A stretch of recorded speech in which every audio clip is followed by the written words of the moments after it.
Hey everybody, and welcome back to Get Indie Gaming, and after a short break, to the continuation of the series where we show off some of the games we've been playing of late, with us also giving you a heads up of some of the best looking games expected out over the coming week. If you fancy it, there's also an audio only version of this episode and those that follow, which can be found on your typical podcasting applications, with links to some of the well-known podcasting pages down there in the video description. To be honest, it won't come as a surprise to most of you that much of the last 7 or so days spent in gaming has been with Death's Door. Our small team have simply adored playing this. If you haven't seen it, last week we pulled together a long-form video review outlining why we think it's so damn good. You can find a link to that review down in the video description, or in some browsers via the link that you might be able to see in the top right hand of the screen right now.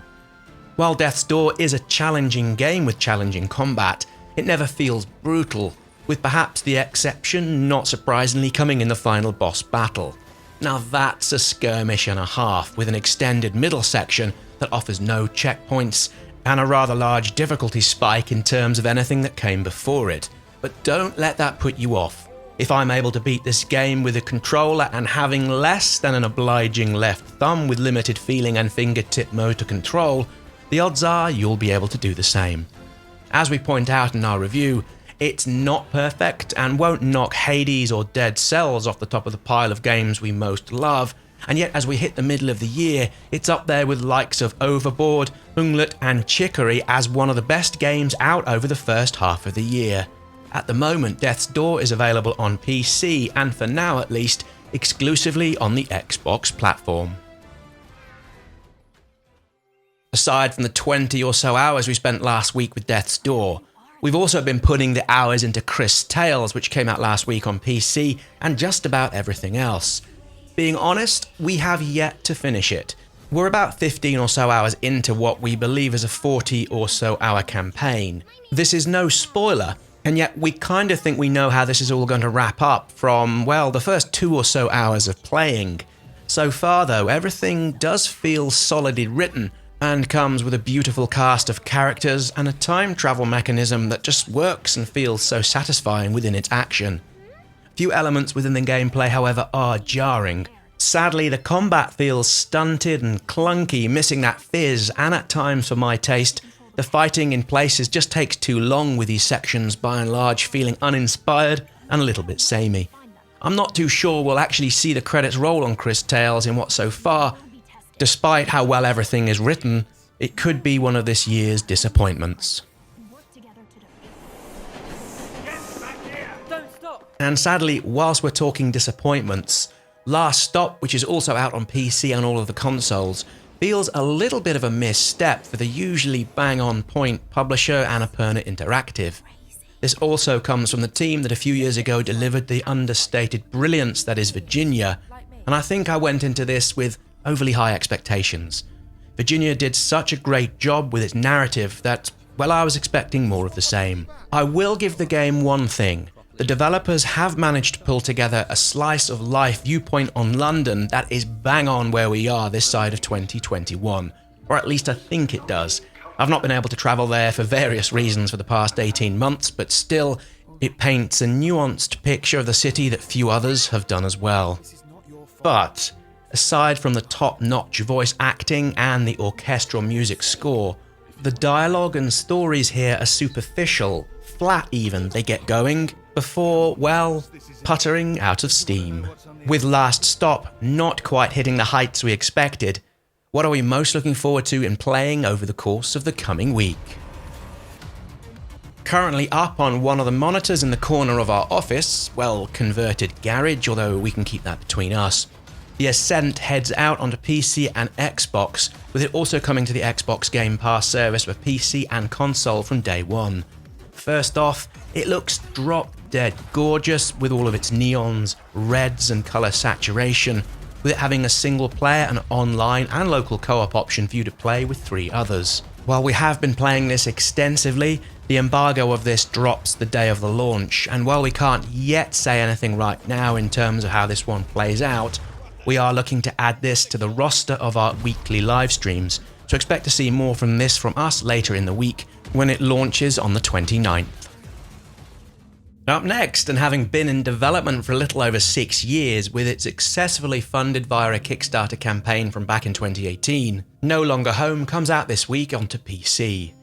Designed to be a semi-biographical point-and-click adventure about two university students, Bo and Ao, having been separated, with Ao returning to Japan after their visa runs out.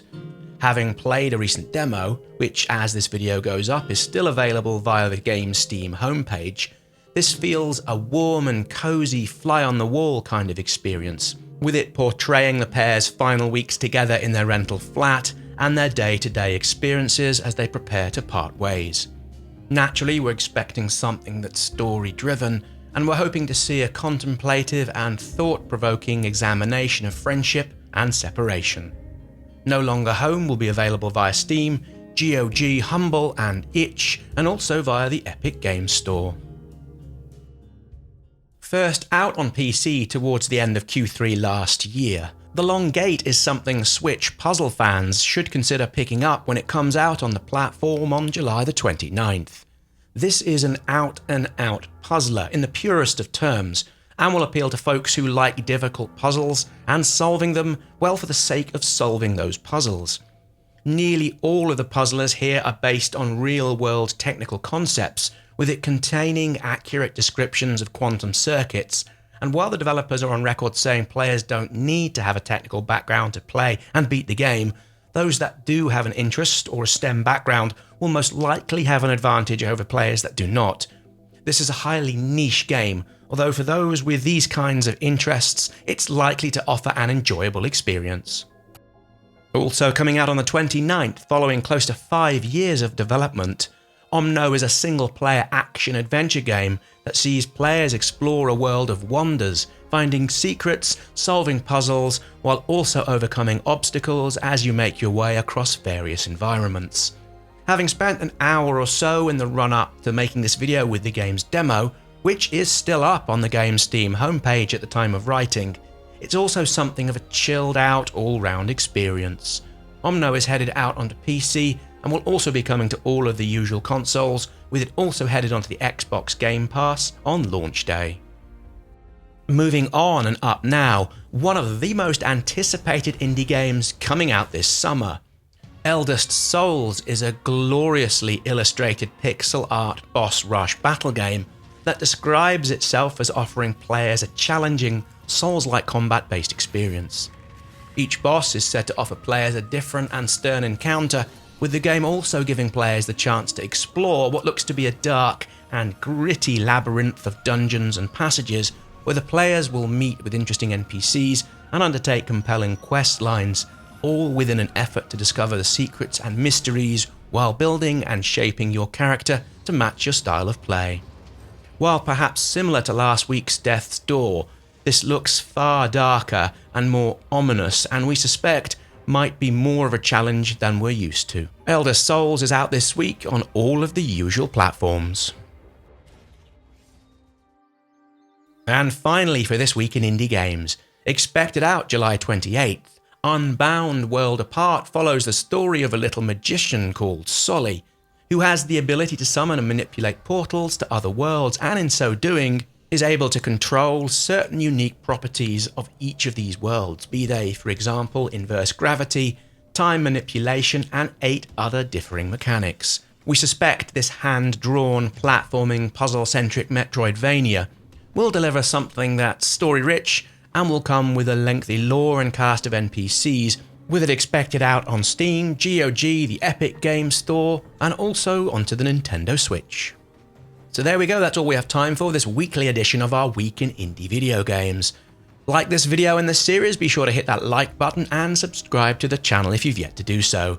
Feel free to let us know in the comments which game's out this week or anything that's on the horizon you're most looking forward to, and as always, many thanks for watching. We'll see you all here next time for another indie game video.